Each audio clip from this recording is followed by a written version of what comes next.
Apakah kamu menyadarinya bahwa belakangan ini muncul istilah-istilah yang berkaitan erat dengan perasaan? Salah satunya adalah pelayan victim. Secara sederhana, perilaku seseorang yang melempar kesalahannya kepada orang lain dan seolah-olah hanya dirinya yang dirugikan. Memang, setiap orang memiliki karakter yang berbeda, tetapi perilaku ini bisa sangat menguras tenaga dan pikiran loh. Pelayan fiktif juga bisa saja terjadi di lingkungan pekerjaan, sekolah, percintaan, bahkan keluarga. Dalam jangka panjang, perilaku ini akan membawa dampak negatif dalam kehidupan kita. Sayangnya, masih banyak yang belum mengenal apa itu playing victim dan ciri-ciri playing victim sehingga merasa bingung. Bagaimana sih cara menghadapi seseorang yang playing victim?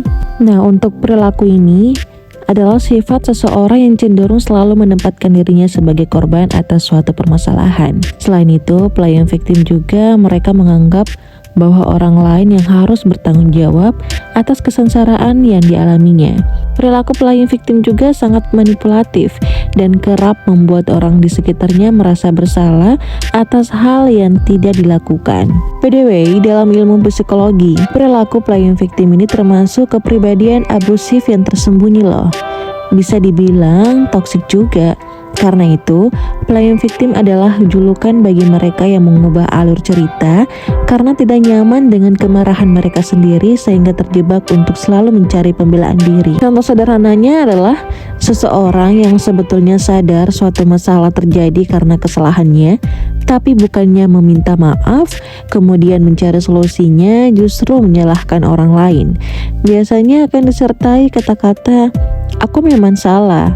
Aku begini juga karena kamu kok." Sebenarnya ada beberapa hal yang menjadi latar belakang seseorang melakukan playing victim, baik secara sadar maupun tidak. Sebenarnya untuk mengetahui penyebabnya, ada beberapa yang perlu kita ketahui.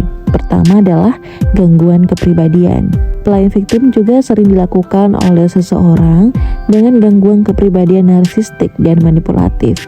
Melalui perilaku playing victim, seseorang dengan gangguan tersebut suka menyalahkan orang lain atas masalah yang mereka timbulkan serta memanipulasi supaya menarik simpati. Bisa juga disebabkan oleh trauma masa lalu. Playing victim dilakukan untuk pertahanan diri saat mengalami masalah. Jadi, ketika seseorang melakukan kesalahan, ia akan memakai cerita trauma masa lalu agar orang lain merasa kasihan dan cenderung tidak bertanggung jawab atas kesalahan yang dilakukannya. Penyebab lainnya adalah pengulangan. Perilaku playing victim yang sengaja dilakukan berkali-kali karena mendapat kepuasan atau kesenangan saat dibela dan sangat diperhatikan oleh orang lain.